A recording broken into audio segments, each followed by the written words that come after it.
할렐루야. 네, 반갑습니다. 마지막 간증자입니다.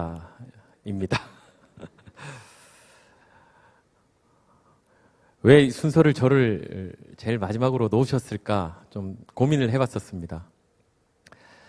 근데 어제 저녁에 제가 운전을 하면서 기도를 하고 가는 중에 하나님께서 제 마음에 그런 마음을 주셨던 것 같아요.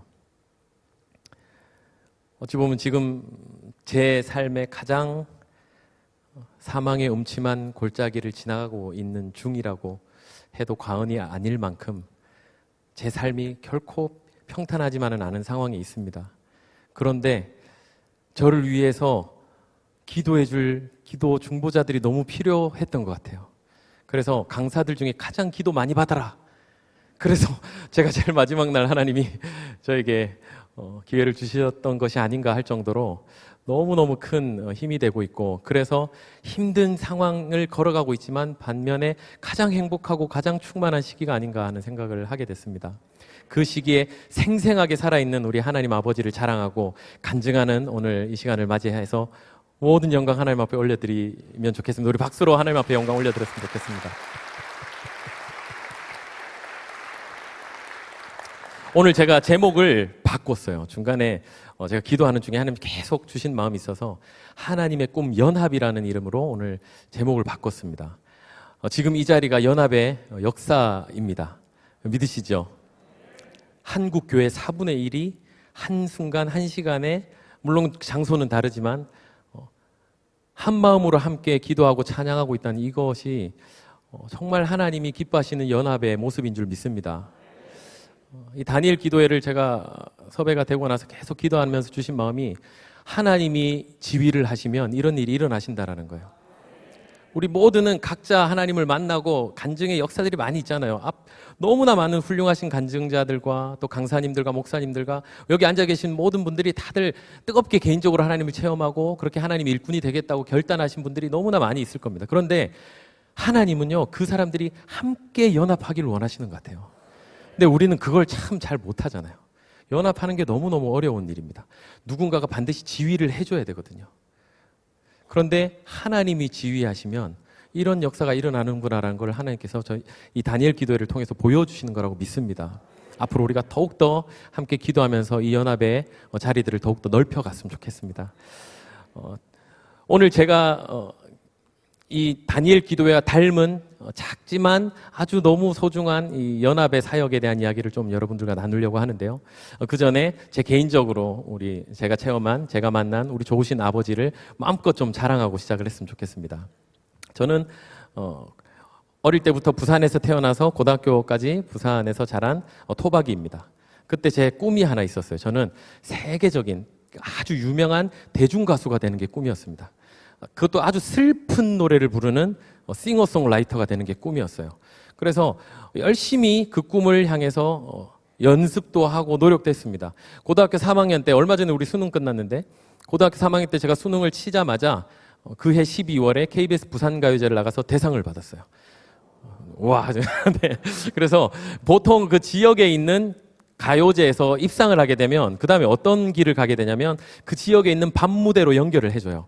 이렇게 연결을 해줘서 거기서 이제 B급 가수로 이렇게 활동을 할 수 있도록 기회를 주는데, 저는 그때 당시 고등학생이었기 때문에 그 길로 가지 않고 제가 서울로 대학을 오게 됐는데, 지나고 보니 하나님의 은혜였습니다. 아마 제가 한 살만 더 많았어도 지금쯤 부산의 남포동과 서면을 휘어잡는 그런 아주 유명한 가수로 활동을 하고 있지 않았을까. 한국 가수협회에 이제 가수가 되는 그런 자격도 가지게 되고, 그리고 제가 서울로 대학을 와서 저희 학교에서 하는 대학 가요제에서 또 대상을 받았어요. 저는 나갔다면 대상을 주는 거예요. 그래서 세상에서 노래 제일 잘하는 줄 알았어요. 제일 잘하는 줄 알았어요. 이제 나는 조금만 있으면 뜬다. 나는 유명해질 거야. 그리고 아주 누구든지 우러러보고 아주 존경하는 그런 유명한 대중가수가 될 거야라고 꿈을 키워갔습니다. 음악가잖아요. 성악을 전공을 했습니다. 고등학교 음악 선생님께서 권유를 하셔서 좋은 대학 갈 수 있으니까 너 노래 좀 잘하니까 성악을 해라. 그래서 성악을 해서 서울로 오고 싶은 마음에 제가 성악을 했던 거지, 전혀 성악가의 꿈이 없었어요. 그냥 성악을 전공을 해서 대학을 와서 음대를 들어갔지만, 음대를 들어가서 음대에는 전혀 관심이 없고 저는 바로 밴드부를 들어갔죠. 밴드부 들어가서 열심히 밴드부 보컬도 하고 학교 앞에 술집에서 통기타 가수로 열심히 제 꿈을 펼쳐나갔던 벌써 보여주시네. 네. 제 여동생이 아니고 접니다. 네. 머리를 이렇게 기르고 제가 1학년 때 저 모습인데 막 저렇게 밴드부를 하면서 저렇게 화려하게 대학 생활을 보냈습니다. 얼마 전에 지선 전도사님이 아주 자랑스럽게 그 대학 학점 성적표를 공개를 하셨더라고요. 아주 레전드의 성적표를 보여주셨는데 저도 나름 레전드였어요. 1학년 2학기 때 성적이 0.69가 나왔습니다. 0.69 학점 혹시 들어보신 적 있으세요? 1학년 1학기 때 1.25를 받더니 2학기 때 0.69를 받았습니다. 그러니까 학과 생활에는 전혀 관심이 없었고 오직 제 꿈, 가수가 되는 것. 그 길을 걸어가면서 열심히 나름 노력은 했어요. 나름 열심히 했어요. 밴드부에서 열심히도 하고 가요제도 나가고 뭐 오디션도 보러 다니고. 그러니까 처음에는 다들 관심을 가지고 잘 하는 것 같지만 막상 대학교 한 3, 4학년 정도 지나면서 졸업은 해야 될 때가 왔는데 여전히 나는 가수 지망생으로 있더라고요. 아무도 불러주지 않았어요. 처음에 오디션 보고 나면 잘 하는 것 같은데 조금 있으면 연락이 없고 계속 그렇게 뭔가 시간만 가다가 20대 중반 이제 대학을 졸업하고 사회로 나가야 될 때가 다가오는데 아무도 저를 찾지 않는 그런 불안한 상태가 지속이 됐습니다. 그때 비로소 제 인생의 절벽을 경험하게 됐어요. 꿈만 보고 열심히 살아왔고 내가 하고 싶은 거 열심히 쫓아왔는데 어느 순간 내 힘으로 할 수 있는 게 아무것도 없다라는 걸 깨닫는 그 순간 저는 제가 충분히 가수가 될 수 있을 거라고 믿었는데 알고 봤더니 저는 가수의 외모가 아니라 성악가의 외모를 타고났더라는 거예요.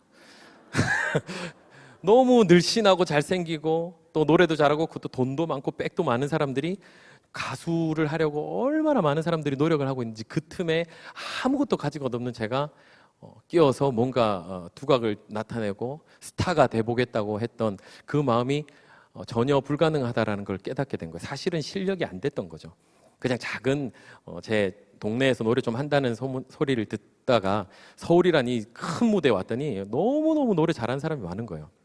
그때부터 그냥 어떻게 해야 될지 모르는 제 꿈이 그냥 사라지는 경험을 했는데 20대 중반에 앞으로 어떻게 살아야 될지 너무 막막한 거예요. 노래밖에 나는 할 줄 아는 게 없었는데 그때 저에게 가장 필요했던 게 어른이었습니다.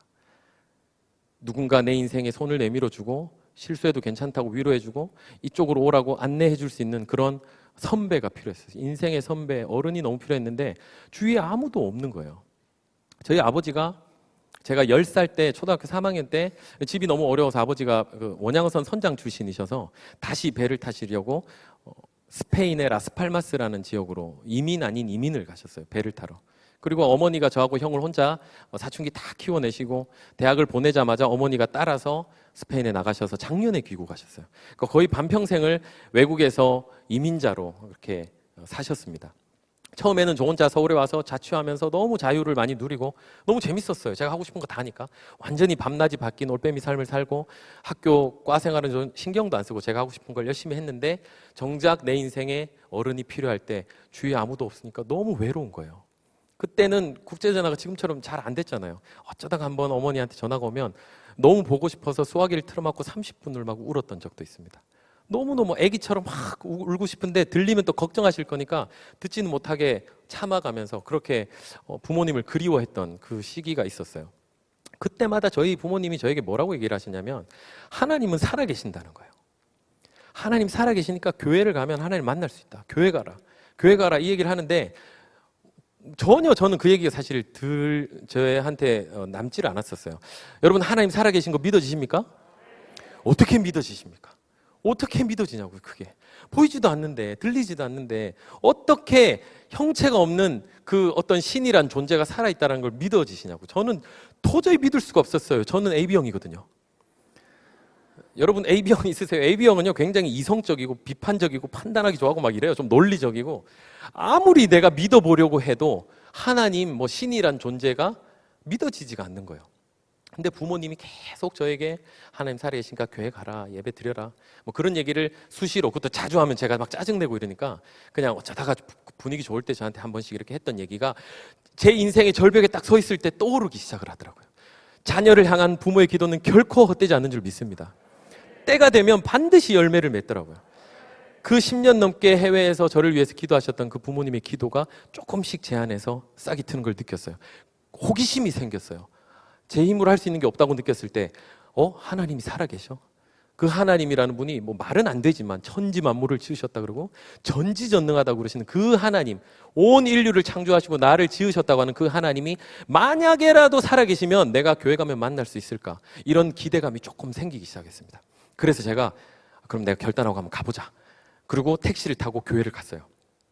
교회 앞에 내리지를 못하겠더라고요. 혹시 저를 아는 사람들이 저를 보면 욕할까봐. 너 같은 놈 왜 교회 왔어? 너는 여기 어울리는 사람이 아닌데. 그럴까봐 한 100m 근처에서 제가 택시를 내려서 교회를 이렇게 바라보는데 눈물이 막 나기 시작을 하더라고요. 나도 모르겠더라고요. 그냥 이렇게 걸어서 들어가는데 멀리서 찬양 소리가 들리잖아요. 준비 찬양 소리가 들리는데 그렇게 은혜가 되고 감동이 되고 눈물이 나고, 그래서 저도 모르게 뭔가 홀린 것처럼 예배당에 들어가서 제일 뒷자리에 앉아서 그날 예배를 드렸는데요. 어떤 말씀을 하셨는지는 제가 기억이 안 나지만 그렇게 태어나서 처음으로 달고 오묘한 강의를 처음 들어본 것 같아요. 이게 강인지 설교인지도 잘 모를 때니까 그냥 앉아서 듣는데, 아니 어떻게 이런 얘기를 하실 수가 있지? 이렇게 좋은 얘기, 이렇게 감동이 되는 얘기를 하실 수가 있지 하고 엄청나게 감동을 했던 기억이 납니다. 그래서 너무 좋아서 제가 새신자로 등록을 하고 7주간의 그 새신자 교육을 받기로 했어요. 처음에 한 몇 주 동안 너무너무 좋았어요. 막 눈물이 나니까, 계속 눈물이 나니까 찬양하고 말씀만 들어도 눈물이 나고, 같이 교제하는데 새신자 가족에서 같이 은혜를 나누고 간증 나누는 그게 너무 좋았고 계속 우는 거예요. 우는데 한 3, 4주 정도 지나다 보니까 어느 순간 AB형의 습성이 스물스물 올라오기 시작을 했어요. 이거 뭐지 네오야 정신 차려, 이거 아닌데.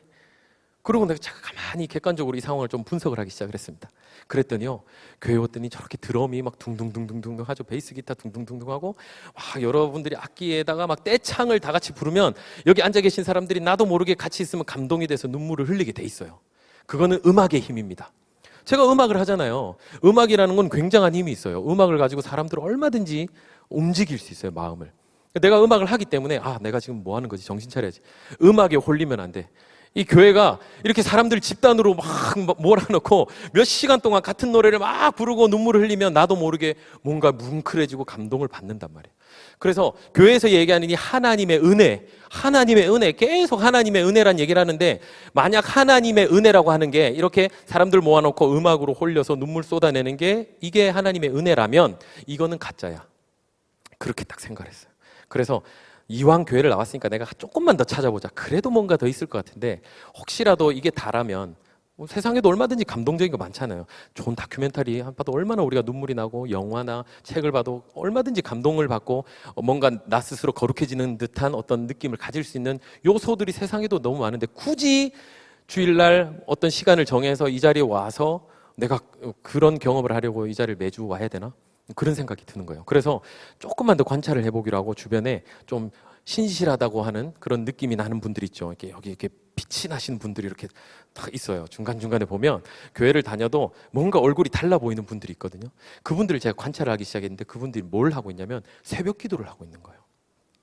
초신자 처음 교회 나가가지고 새벽 기도는 언감생심이잖아요. 전혀 생각도 못했다가 뭔가 저분들의 모습에서 제가 새벽 기도에 가면 뭔가 비밀이 있을 것 같더라고요. 그래서 새벽에 제가 나가보기로 작정을 했습니다. 당연히 밤을 새서 나가는 거죠. 저는 밤새도록 제가 할 거 하고, 새벽에 뭐 아침에 잠 안 자고 그냥 가기가 일쑤였고, 그럴 때 한 몇 달 정도를 제가 열심히 새벽 기도를 나갔어요.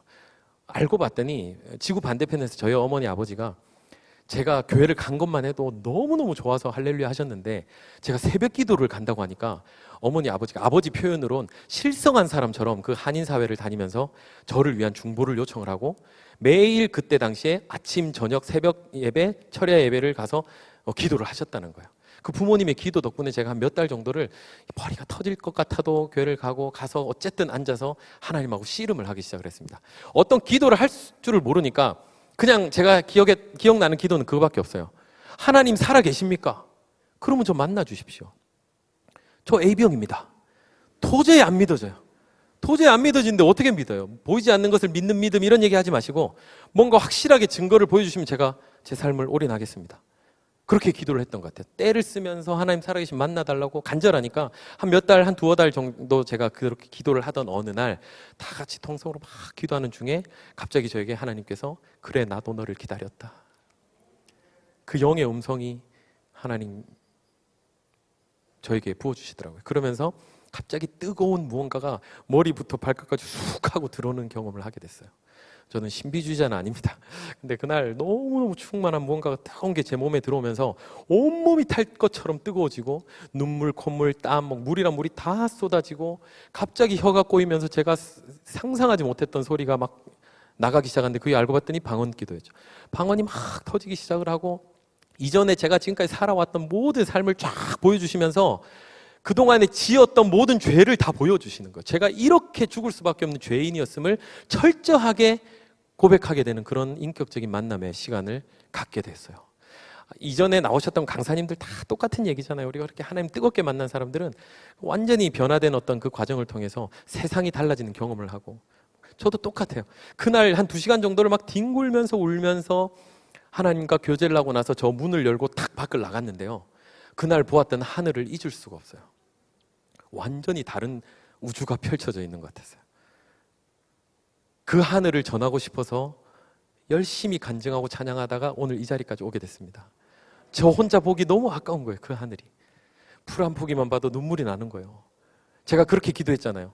하나님 살아계시면 증거를 보여달라고. 그렇게 때를 쓰면서 기도하던 그날 하나님을 만나고 나니까 갑자기 온 천지 우주 만물에 하나님의 살아계심이 증거되고 있었더라는 거예요. 저만 몰랐어요. 왜 얘기 안 해주셨어요? 저만 몰랐어요. 28년을 그렇게 모르고 살았던 거예요. 너무 억울한 거예요. 이 온 우주 만물에 하나님의 살아계심이 증거되고 있었는데 이미 수없이 증거되고 있는데 내가 안경을 끼고 못 보고 있었더라는 거예요. 내 눈에 비늘이 벗겨지니까 그게 다 보이기 시작하는데 감당이 안 되는 거예요. 감당이 안 되는 거예요. 제가 보는 세상이 처음 보는 세상 같고 하나님의 작품들이 막 보이기 시작을 하니까 얼마나 울었는지 몰라요. 몇 개월을 그렇게 울면서 하나님과의 깊은 교제 가운데 빠져 있었던 그런 순간이 있었습니다. 너무 제가 도마처럼 의심이 많은 AB형이라서 그랬는지 도마는 반드시 AB형일 거예요. 그래서 하나님이 그날 저에게 특별한 증거를 5가지를 또 보여주셨어요. 제가 고등학교 1학년 때부터 이제 아버지가 외국에 계셨기 때문에 저는 사춘기를 굉장히 방황을 많이 했었습니다. 아주 이 얘기하면 다들 시험 드실까 봐 안 할 거고요. 어쨌든 하여튼 굉장히 방황을 많이 하는 시기가 있었는데 고등학교 1학년 때부터 하루에 담배를 2갑 이상 폈어요. 많이 필 때는 7갑을 피웠던 적이 있어요. 하루에. 7갑을 담배를 피고 나면 그 다음날 일어나면 폐가 아파서 숨이 안 쉬어져요. 그 정도로 담배를 많이 피웠다. 한 10년을 그렇게 피웠던 제가 그날부터 담배가 그냥 제 인생에서 사라졌어요. 역해서 냄새도 못 맡게 되더라고요. 구역질이 나서 냄새를 못 맡고. 그리고 그날 저녁에 친구를 만나서 아무 생각 없이 맥주를 한 잔 탁 마셨어요. 저는 대학교를 간 이후에 다 큰 성인들이 이렇게 소주 없이 그렇게 놀 수 있는 거를 교회 와서 처음 알았어요. 교회 왔더니 다 오렌지 주스 마시면서 기타 치면서 굉장히 순수하게 아주 재밌게 노시더라고요. 처음에 너무 웃겼어요. 소주 한잔 해야지 성인인데. 그렇게 술 문화에 익숙했던 저가 그날 저녁에 맥주를 한 잔을 마셨는데 머리가 터질 것처럼 아픈 거예요. 그날부터 제 인생에서 알코올이 그냥 사라져 버렸어요. 제가 부산 사람이잖아요. 제가 말 좀 야무지게 하는 것 같습니까? 제 입이 굉장히 야무지죠. 그래서 이 입으로 욕을 한번 했다면 아주 끝장나게 욕을 했습니다. 욕으로 시작해서 욕으로 끝나는 게 우정이라고 믿고 살았던 사람이에요. 그런데 하나님이 그날 이후부터 제 혀를 딱 붙잡으시더니 욕을 흉내도 못 내게 만드신 거예요. 쌍시옷이 들어가는 걸 말을 흉내도 못 내게. 지금까지 욕이 완전히 제 입에서 사라져 버렸어요. 그리고 담배 많이 피우는 분들 뭐 이렇게 길거리 침도 찍찍 뱉고 이러잖아요. 택 뱉고 찍 뱉고. 저도 찍 뱉으면 저 끝까지 뱉고 막 그랬거든요. 하도 안 뱉은 지 오래돼서 지금 될지 안 될지 모르겠는데 하여튼 침 좀 뱉던 사람이었는데 하나님 그것까지 막아주시고, 그리고 담배꽁초 버리고 뭐 쓰레기 버리던 손을 딱 붙드시더니 함부로 뭘 버리지 못하는 이상한 사람으로 저를 바꿔놓으셨어요. 하루아침에. 세상 사람들에게 이 이야기를 하면 뭐라고 그러냐면요, 야, 철 들어서 그래. 28살에 제가 철 들어서 이 5가지가 한순간에 바뀔 수가 있는 일입니까? 여기 계신 분들은 다 알잖아요. 단 한 번도 이것들이 죄라고 생각해 본 적이 없고, 왠지 음악하고 어울리잖아요. 담배 자욱한 연기에 막 음악가의 그 고뇌와, 그리고 맥주 한 잔에 인생을 논하고 뭐 이런 뭐 그런 것들 막 굉장히 욕하면서 우정을 막 과시하고 의리남 막 이런 거 굉장히 어울리는 것들이라 제가 이것들이 잘못됐다라고 생각을 해본 적도 없고 끊어달라고 기도해 본 적도 한 번도 없는데, 그냥 하나님, 살아계신 하나님, 그 하나님을 만나는 그 순간에 사라져 버렸어요. 하나를 놓고 기도하면요, 그것만 이루어질 수 있는데 하나님을 만나야 되잖아요. 우리는 하나님을 만나면 모든 아픔의 근원, 모든 문제 근원이 해결되는 줄 믿습니다. 하나님 만났잖아요.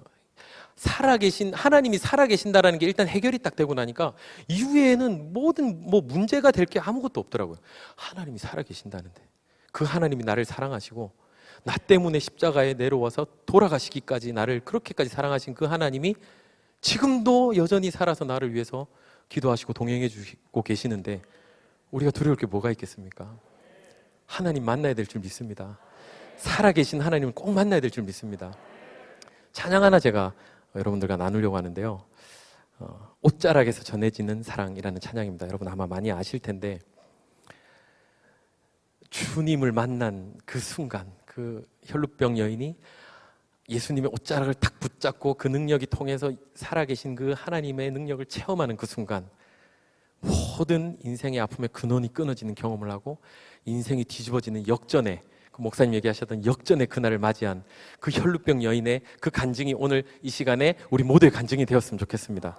옷자락에서 전해지는 사랑 찬양 올려드리겠습니다.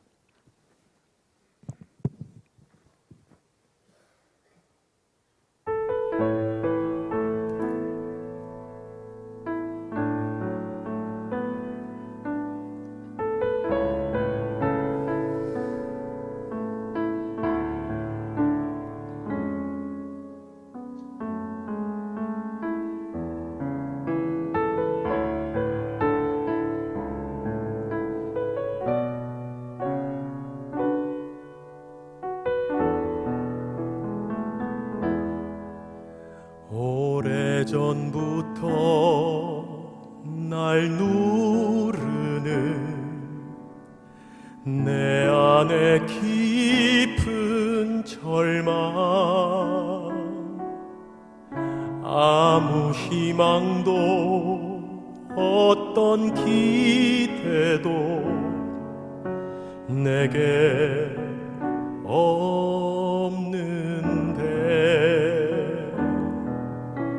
사람들의 외면과 날 거절하는 눈빛, 아픈 상처로 짙은 어둠으로 깊이 빠져만 가는데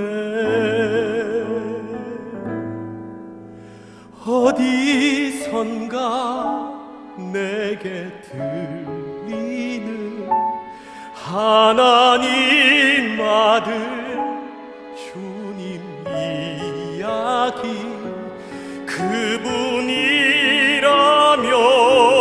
그의 옷자락이라도 내 마지막 소망이니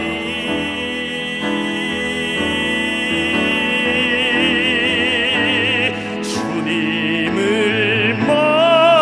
만났네. 옷자락에서 전해지는 사랑, 내게 임한 주님의 능력, 날 누르는 아픔의 근원을 고치셨네. 날 바라보시네.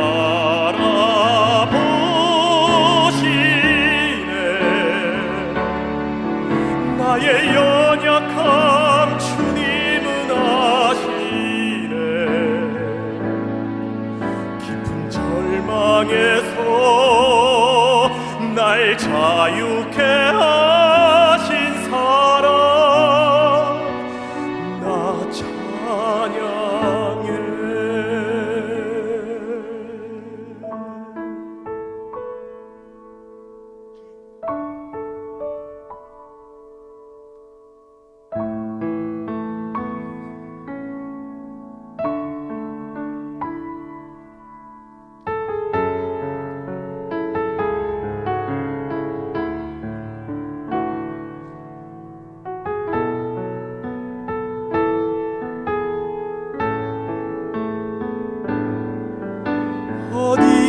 어디선가 내게 들리는 하나님 아들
절망에서 날 자유케 하신 사랑 나 찬양해.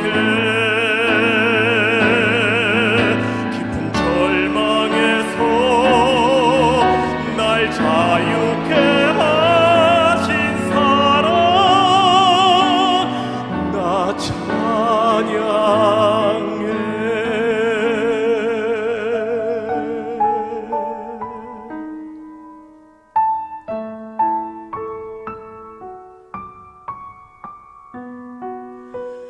나 찬양해.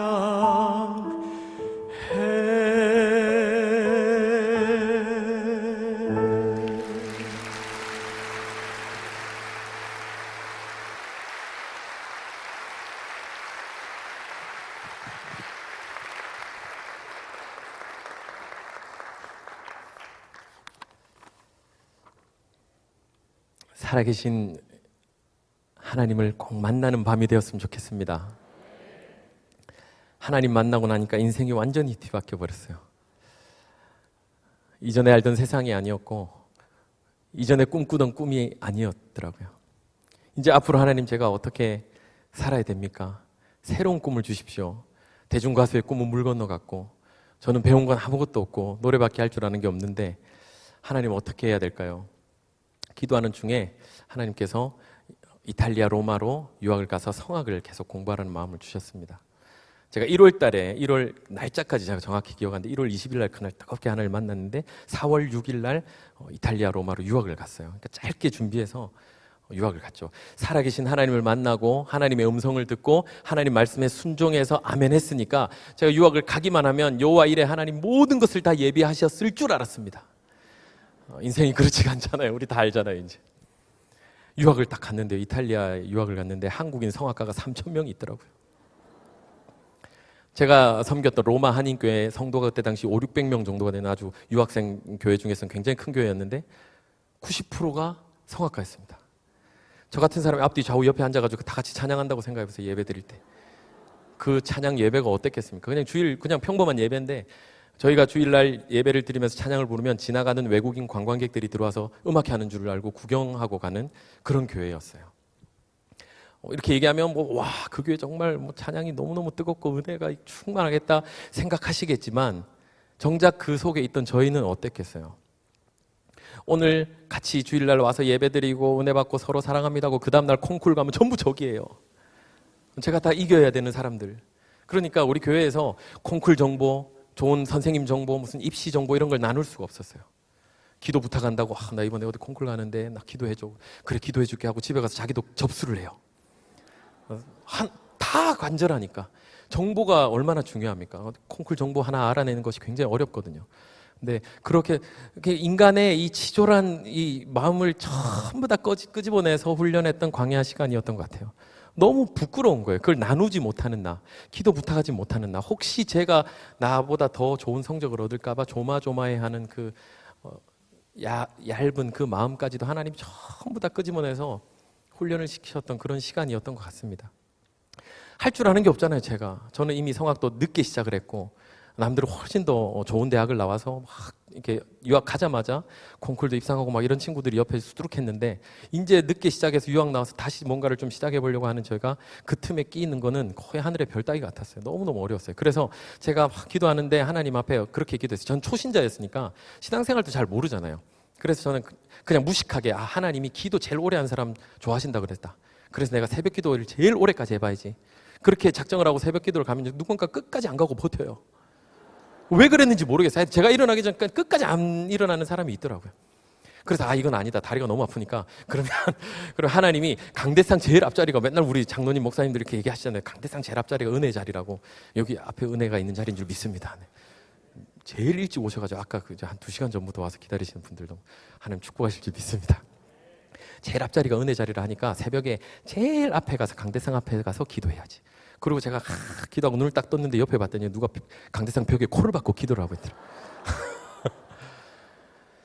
학업이 경쟁인 건 말할 것도 없죠. 유학지니까. 학업이 경쟁인 건 말할 것도 없고 신앙생활까지도 경쟁이었어요. 이 간절함이 여러분 느껴지십니까? 제가 지금 이렇게 얘기하니까 좀 웃은 얘기 같긴 하지만 정말 치열했어요. 모든 게 다 치열했어요. 왜냐하면 1등 해야 되거든요. 수천 명의 크리스찬 성악가들이 있지만 그중에 누군가는 하나님이 1등을 올려주실 거고 누군가는 쓰실 텐데 어떻게 해야 내가 하나님 눈에 띄어서 쓰임받을 수 있습니까? 그게 그냥 기도 제목이었어요. 모두가 다 그랬던 것 같아요. 열심히 도전했습니다. 하나님이 가라고 하셨으니까 일단은 도전해야 되잖아요. 아무것도 안 할 수 없으니까 열심히 노력하고 콩쿠르에 되는 대로 제가 열심히 참석을 했는데요. 국제 콩쿠르에 제가 한 20-30번 1차에서만 떨어졌어요. 말이 20-30번, 20몇 번 세다가 제가 너무 낙심이 돼가지고 그 뒤부터 세질 않았어요.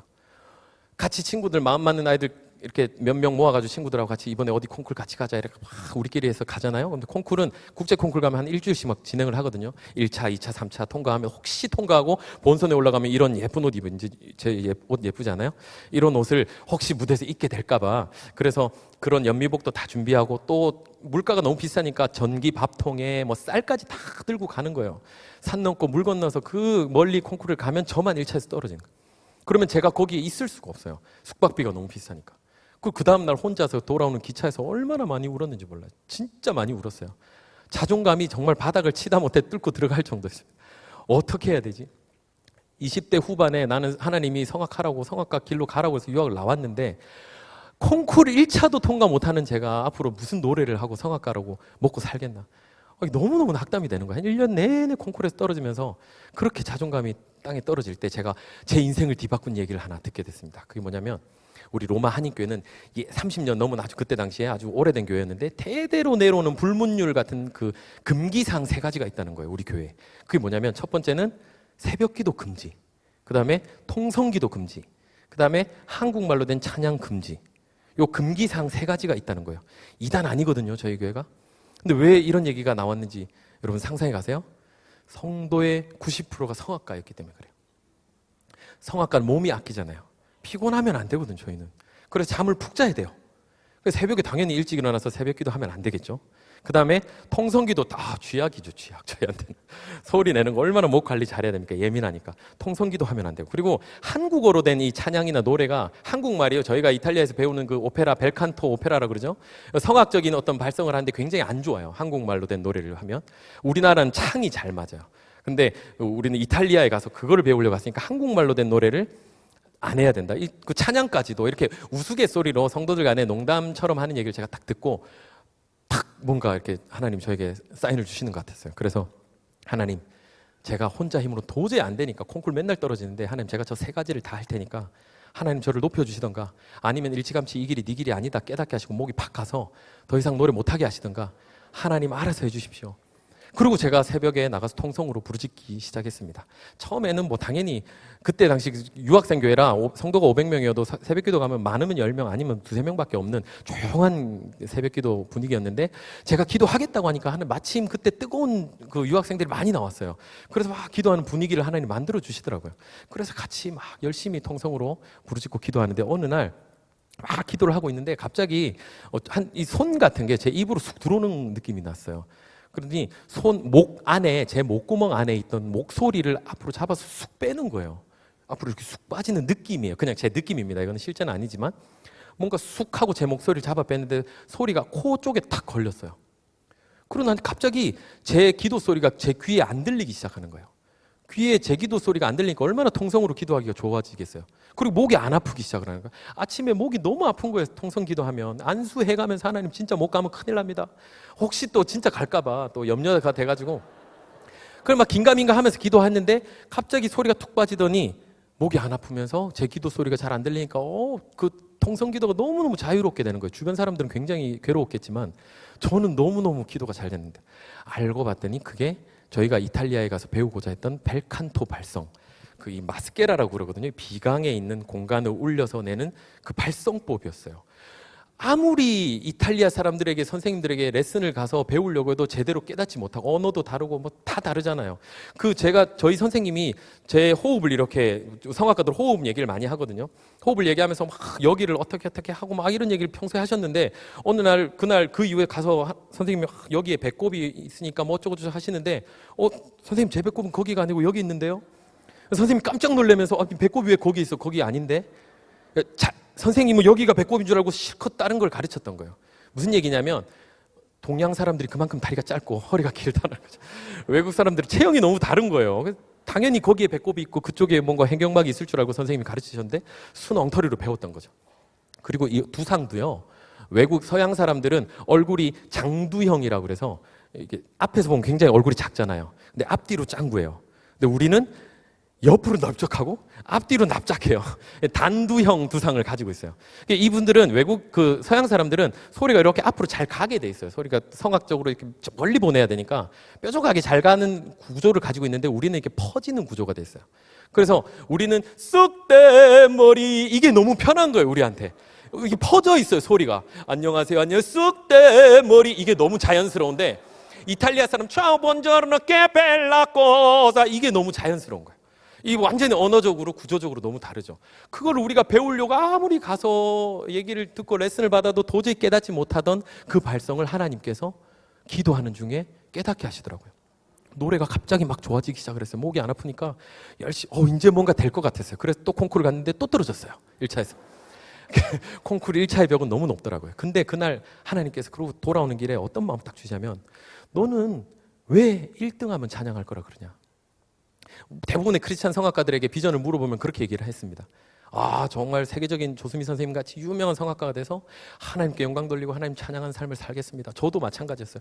여러분들 아마 다 마찬가지일 거예요. 좋은 대학 가면 우리 아이가 좋은 대학 가면 우리 아이가 좋은 직업을 가지면 좋은 회사 취직하면 좋은 집을 사면 뭐 어떤 조건을 가지고 우리가 뭔가를 하나님 주시면 그때 하나님께 영광 돌리고 찬양하겠다라는 우리가 알게 모르게 그런 비전들을 많이 가지고 있었던 것 같아요. 저도 마찬가지였어요. 근데 하나님이 그날 저에게 뭐라고 얘기하시냐면 지금 네 찬양을 듣고 싶다는 거예요. 있는 모습 그대로의 너의 찬양을 듣고 싶다는 거예요.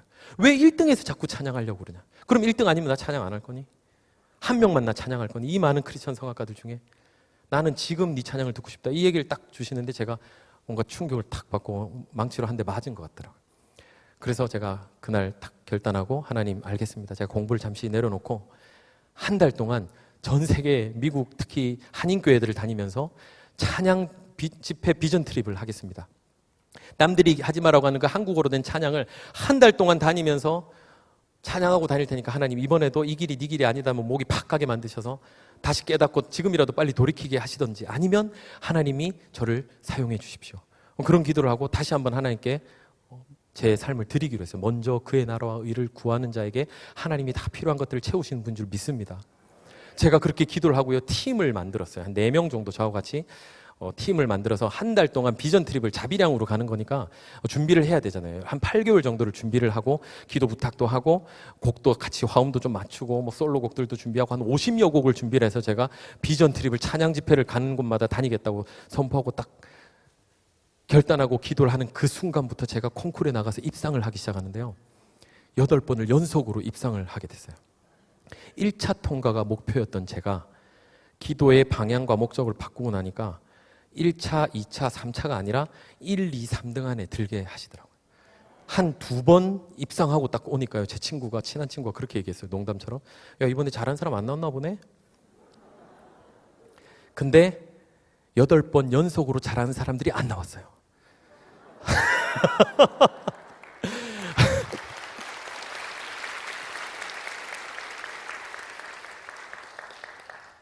이게 하나님의 방법인 줄 믿습니다. 기도하면 하나님이 마술을 부리시고 뭐 갑자기 제가 파바로티 같은 갑자기 그런 소리를 내는 것이 아니라 하나님이 우리가 잘할 수 있는 환경을 만들어 주시는 거예요. 내 자존감이 회복되는 환경을 만들어 주시고 잘하는 사람들 다 안 나오게 막아 주시더라고요. 그래서 제가 입상을 하기 시작을 했어요. 한 8번 연속으로 막 입상을 하고 커리어가 막 쌓이기 시작을 하니까 자신감이 회복이 되니까 실력은 더 좋아지는 거예요. 그러면서 나름 이제 좀 인정받는 어떤 성악가로 이제 신인 성악가죠. 유학생 중에서 그렇게 좀 인정받는 성악가로 한 8개월 정도 그렇게 커리어가 쌓이면서 미국에서 오페라 데뷔를 할 기회가 얻어지고 막 여러 가지 하여튼 좋은 일들이 일어나기 시작을 했어요. 하나님 앞에 먼저 드리기로 결단했더니 하나님이 채우시는 역사, 그 역사를 우리 모두 맛보았으면 좋겠습니다. 여호와의 선하심을 맛보아할지어다 그랬잖아요. 우리 기독교는 체험신앙이잖아요. 그거 하나 체험 못하고 하나님이 공식대로 축복의 공식인데 이 마태복음 6장 33절의 말씀은 축복의 공식이에요. 하나님이 주시려고 공식을 주셨는데 그대로 우리가 못하니까 못 받는 거잖아요. 먼저 그의 나라와 의를 구하라고 그러는데 우리는 자꾸 2번째, 3번째 시간이 남으면 찬양하고 시간이 남으면 11조하고 여유가 되면 11조하고 헌금하고 예배드리고 그렇게 살던 저에게 하나님이 그 유학 생활을 통해서 이 말씀이 축복의 공식이라는 걸 깨닫게 해주셨어요. 그렇게 8개월 정도 열심히 준비해서 비전 트립을 갔을 때 너무너무 은혜로운 집회가 됐죠. 그 중에 처음 제가 갔던 그 일화만 하나 소개를 하려고 그러는데 아틀란타 지역에 가서 첫 번째 집회였어요. 그 저희 일정 중에. 첫 번째 집회 가서 제가 막 찬양하고 간증을 하고 끝나고 내려왔더니 어떤 한 유학생 자매였는데 그분이 눈이 퉁퉁 부어서 펑펑 울면서 저에게 와서 편지를 즉석에서 써서 저에게 전해준 자매가 있었어요. 뭐라고 썼냐면 자기가 유학생인데 우울증이 너무 심해서 자살하려고 결단을 했다는 거예요. 자살을 결단했는데 우연히 그 집회에 참석을 했다가 제가 부른 그 찬양에서 하나님의 음성을 들은 거예요. 그리고 완전히 회개가 되고 본인도 앞으로 그렇게 하나님 증거하는 삶을 살겠다고 결단하고 저에게 뭐라고 그러냐면 생명의 은인이라는 얘기를 해줬어요. 제가 너무 충격을 받았어요. 우리 세상 노래는 감동이 있지만 찬양에는 생명이 있는 줄 믿습니다. 물론 세상에 너무 좋은 노래들이 많아요. 저도 뭐 열심히 부르고 있지만 하나님의 찬양 안에는 생명을 살리는 능력이 있는 거예요. 제가 그날 그 첫 집회에서 그 자매가 사실 죽었던 영이 살아난 거잖아요. 몸은 살아있지만 영적으로 죽은 거예요. 이미 자살하려 결단을 하고 그 어떻게 할지 방법을 찾던 중이었는데 우연히 그 집회에서 찬양의 가사를 통해서 하나님을 만나고 다시 살아나는 그 역사를 바라봤을 때 나는 찬양해야 되겠구나. 하나님이 나에게 주신 이 노래라는 은사는 찬양하고 사람 살리라고 주신 은사구나. 세상 그냥 즐겁게 하는 그걸로 나를 만족시키는 그게 아니라 생명을 살리고 하나님의 음성을 대언하는 스피커로서 전 세계를 다니며 찬양하라는 하나님의 명령이었구나라는 걸 그때 깨달았어요. 그래서 열심히 찬양하다가 이 자리까지 오게 됐습니다. 귀국을 하고 중간에 유학에서 너무 많은 간증들이 너무 많지만 오늘 정해진 시간이 있어서 다 넘어가고요. 제가 또 한국에 귀국해서 또 하나님의 은혜로 다양한 활동들을 하면서 오페라도 하고 교수도 되고 다양한 그런 간증들을 하나님 부어주시고 또 극동방송에서 진행자로도 활동하고 지금 사실 제가 여의도 순복음교회에서 지휘자로 지금 섬기고 있는데 동시에 온누리교회에서도 지휘자로 섬기고 있어요. 그리고 예수사랑교회, 노원에 있는 예수사랑교회 지휘자로 섬기고 있고 성동 순복음교회도 지휘자로 섬기고 있습니다. 4개 교회를 섬기고 있는 지휘자예요. 있을 수가 없는 일이에요. 저 같은 사람이. 그런데 하나님이 저를 얼마나 마음껏 쓰시고 계신지 그냥 순종하고 하여튼 하나님 쓰시는 데까지 써보십시오 하고 저도 따라다니고 있는데 얼마나 재밌게 쓰시는지 모르겠어요. 그런 다양한 사역들 가운데 제가 기도 제목은 그거였어요. 하나님을 더 기쁘시게 하고 싶다. 너무 좋잖아요. 주님을 만났네. 그 감격이 저 안에 있으니까 너무너무 좋은 거예요. 아버지 전하는 게 너무 좋은 거예요. 막 가는 곳마다 찬양하고 간증하고 싶고 막 그렇게 살다가 보니까 그냥 제 삶에서 어떻게 하면 더 기쁘시게 해드릴까 막 하다가 제가 하나님이 생명에 관심이 있잖아요. 하나님의 관심은 오직 생명이잖아요. 생명이 살아나는 것, 나에게 돌아오는 것.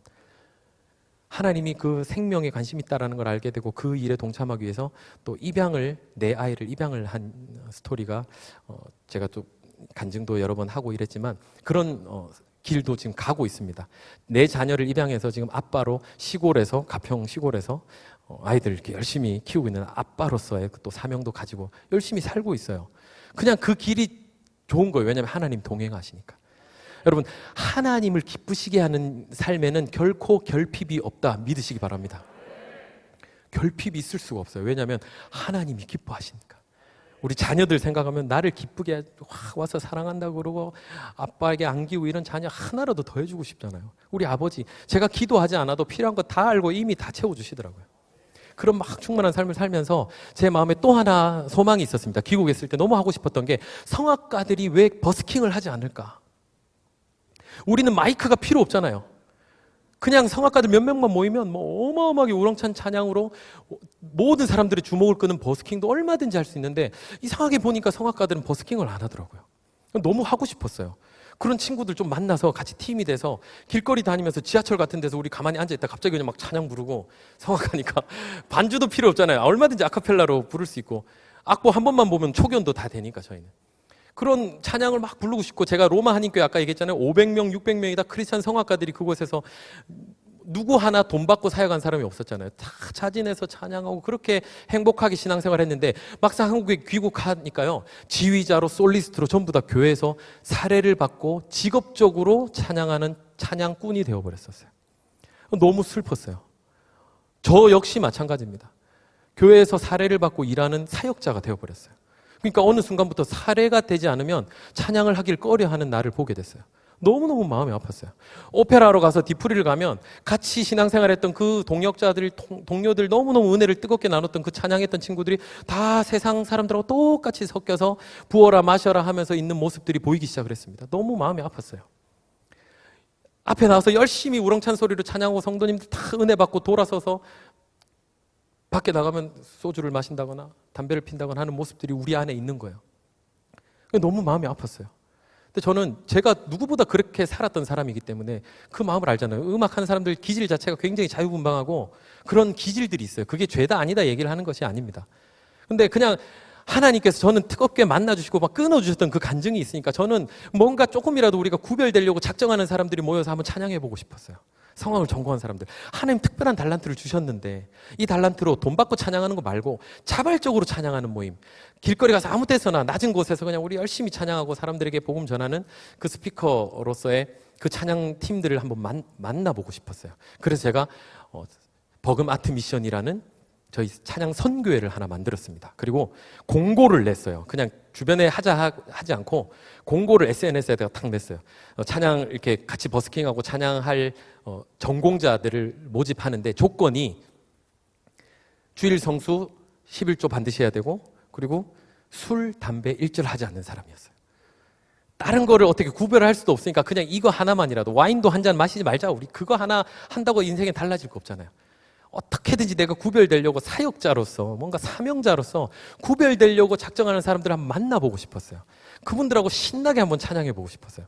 그래서 공고를 탁 내고 그냥 기도만 했습니다. 하나님 있으면 보내주십시오. 보내주시면 열심히 같이 찬양할게요. 없으면 그냥 열심히 혼자 하겠습니다.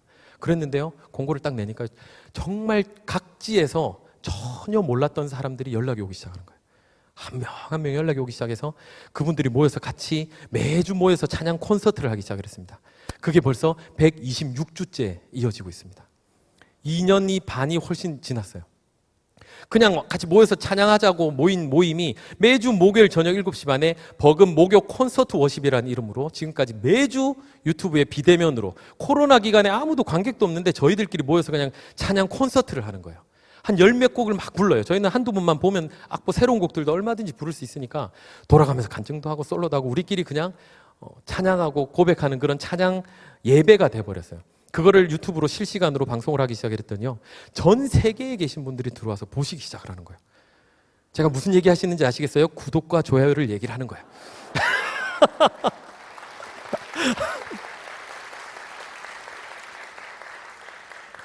깜짝 놀라실 거예요. 저희들 평신도들끼리 모여서 전공자들끼리 모여서 그냥 찬양하는 모임입니다. 그런데 여러분들이 보시면 예술의 전당 비교하기도 어려운 그런 어마어마한 찬양들을 들으실 수가 있어요. 기대되시죠? 버그마트 미션 TV에 들어가셔서 꼭 영상들 좀 봐주시고 그리고 다니엘 기도회가 끝나면 그 예배로 다 몰려들었으면 좋겠습니다. 제가 오늘 연합이라는 얘기를 지금 계속 포커스를 맞춰서 제가 드리고 싶은데 각자는요, 우리 모인 선생님들 각자는요, 다들 귀한 악기들이에요. 다들 전공을 하고 각자 열심히 사역하고 교회에서도 또 때로는 있는 곳에서 지금도 프로로 활동하신 분들 오늘 이 자리에 리허설이 있어서 못 오신 분들도 있어요. 다들 너무 바빠요. 그런데 그런 분들이 매주 모여서 찬양한다는 건 기적이에요. 기적. 하나님이 하시지 않으면 결코 일어날 수 없는 일. 이 다니엘 기도에 그런 줄 믿습니다.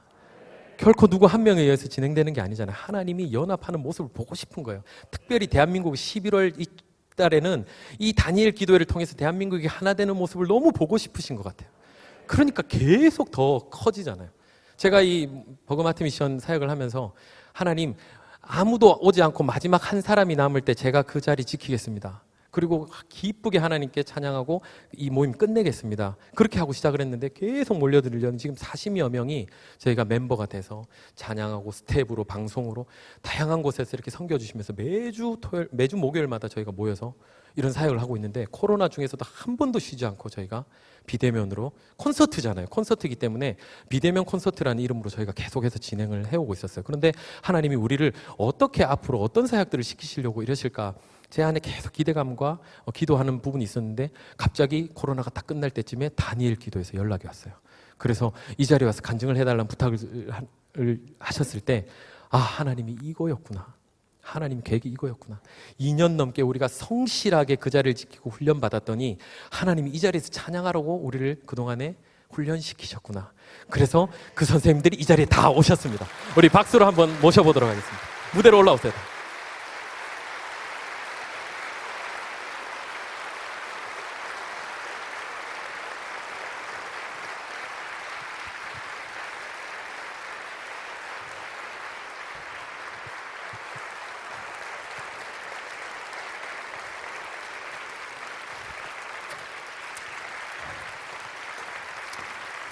네, 우리 버금 아트 미션 선생님들이신데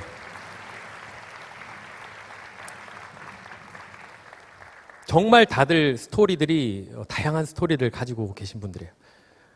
뇌출혈로 2번 쓰러지셨다가 반이 불편해진 몸으로 다시 기적을 노래하고 싶어서 노래하는 우리 선생님도 계시고요.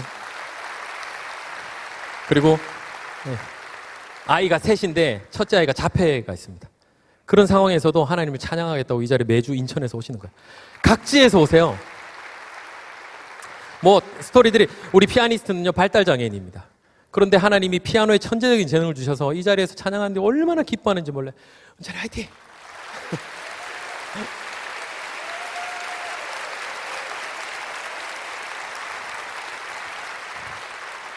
프로 무대에서 활동을 하지만 마음이 가난하고 더 하나님 앞에 찬양하고 싶어서 오신 분도 계시고 대학을 졸업하고 자녀를 키우느라고 경력이 단절돼서 활동을 하지 못했는데 내 안에 더 하나님 앞에 찬양하고 싶어서 막 그런 간절함을 가지고 오신 분들도 계시고 또 늦게 은사가 있어서 늦게나마 다시 공부를 해야지 해서 50대 이후에 성악을 전공을 해서 이제라도 하나님 앞에 마음껏 찬양 드리시겠다고 오신 또 목사님 사모님도 계시고 다양한 분들 어머니께 막 간 이식을 해드리고 더 이상 악기를 불 수 없어서 15년 동안 놓았던 악기를 이 자리에 와서 다시 부르고 있는 우리 플루티스트 선생님도 계시고요.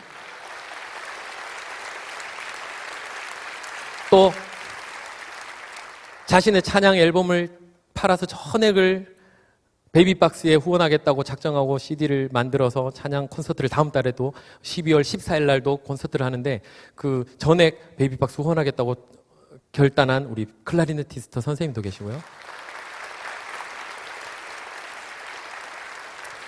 각자 여기 계신 다 제가 뭐 설명할 수는 없지만 정말 다들 너무너무 귀한 분들인데 이분들이 마음을 모아서 이 자리에서 연합하겠다고 작정을 하신 거예요. 이 연합의 모습이 너무너무 아름답지 않아요? 제가 뭐 리더라고 뭐 대표라고 제가 이 자리에 있긴 하지만 제가 주인공이 아니라 저는 이 선생님들 한 분 한 분이 너무 귀하고 중요한 건 하나님께서 이분들을 지휘하신다라는 거예요. 하나님이 지휘하시면 이 악기들이 각자 소리를 내면 다들 뭐 좋은 소리를 내고 그러지만 연합의 모습으로 소리를 냈을 때 얼마나 엄청난 소리를 내는지 여러분들 궁금하시죠? 우리 모습이 지금 그런 거라고 믿습니다. 전국에 있는 14,700여 교회가 지금 한순간에 한 곳에서 한 예배를 드리면서 한 마음으로 같이 나누고 있는 이 모임은 하나님이 지휘하시고 계시는 거거든요. 하나님이 이 선생님들을 지휘하실 때 어떤 음악들이 나오는지 어떤 찬양들이 나오는지 저희 찬양으로 함께 은혜를 나누도록 하겠습니다. 찬양의 심포니 먼저 올려드리도록 하겠습니다.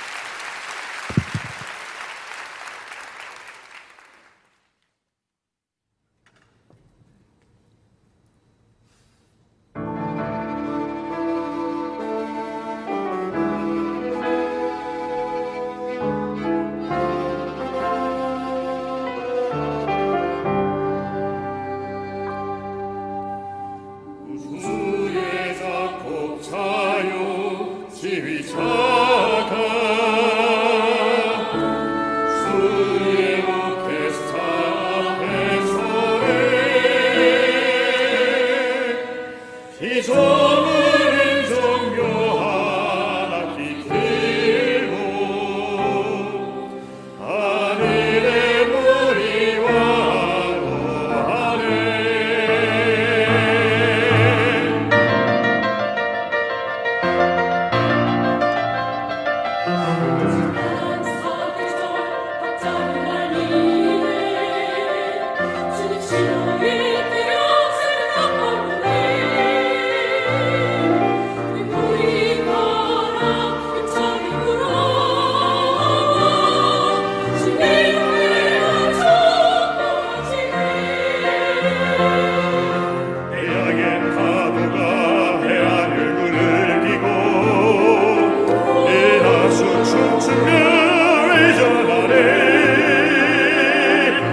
심판하고 빗방울 떨어지네 성품과 번개로 성경치네 심포니오 찬양 주님께서 지휘하시네 크고 작은 만물들 모두 소리 높여 심포니오 찬양해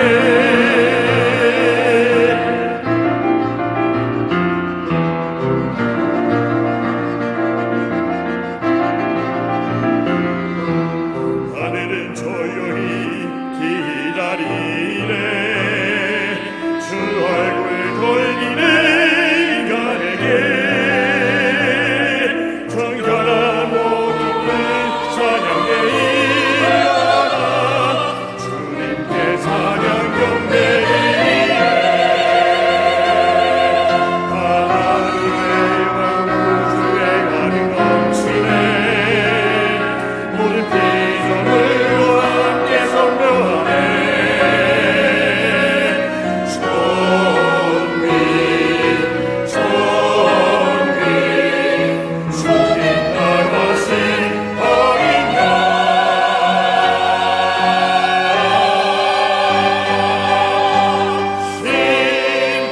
심포니로 찬양 내 꽃하게 신속의 영광 크고 작은 만물들 모두 소리 높여 심포니로 찬양해 존귀 존귀 주님 나가신 어린 양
네.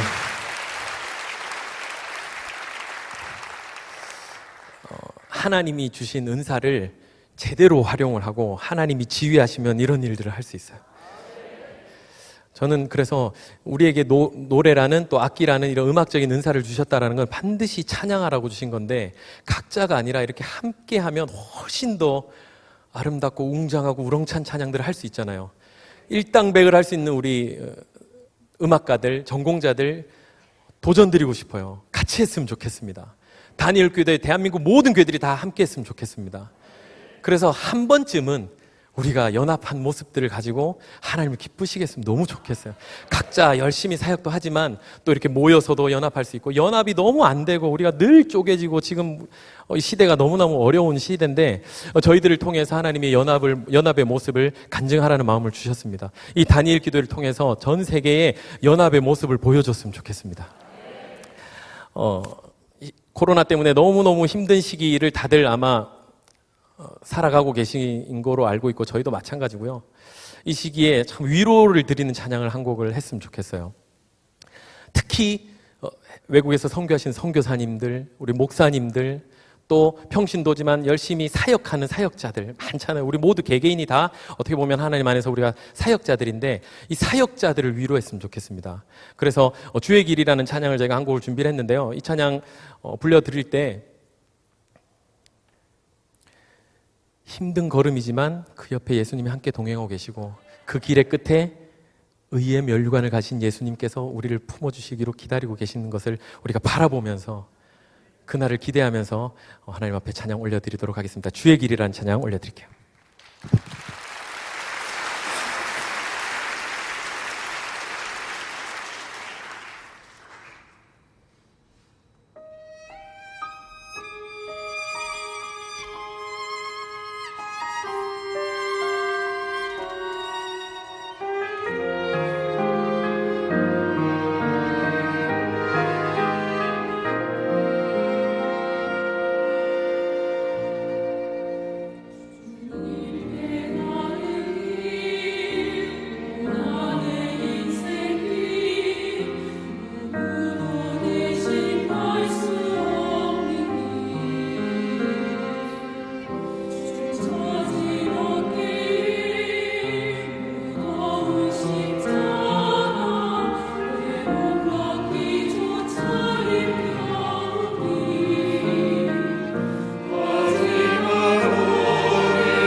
하나님이 우리 모두의 삶의 끝에 의의 면류관을 가지고 두 팔 벌려 기다려 계실 줄 믿습니다.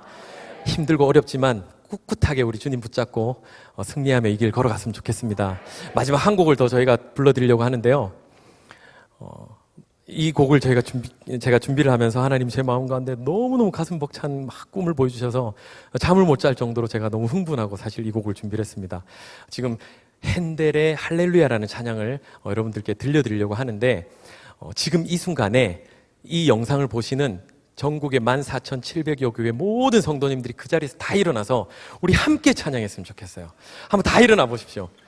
이 핸델의 할렐루야라는 찬양은 옛날에 초연을 할 때 그 영국의 그때 당시 국왕이었던 조지 2세가 너무 감동이 돼서 메시아라는 오라토리오 가운데 할렐루야 찬양이 딱 울려 퍼질 때 벌떡 일어나서 그 찬양을 경청을 하고 박수를 쳤다는 게 유래가 돼서 사실 이 찬양을 할 때는 모든 교회 많은 분들이 아직도 기립해서 듣는 그런 전통이 남아있는 곡입니다. 아시는 분들은 아마 아실 텐데 오늘은 그냥 듣는 것뿐만이 아니라 우리 함께 지금 대한민국의 전 지역에서 함께 할렐루야를 찬양할 때 하나님이 얼마나 기뻐하시겠어요.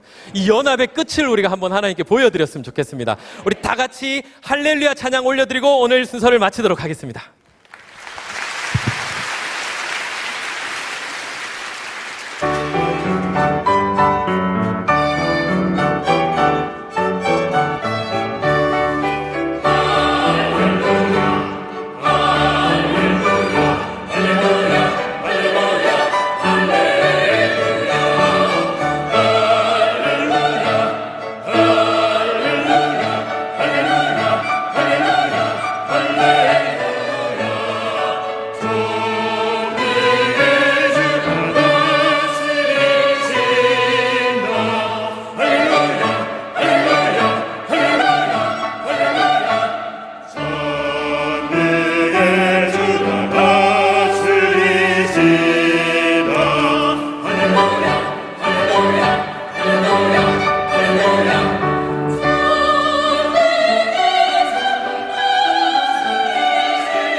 영원히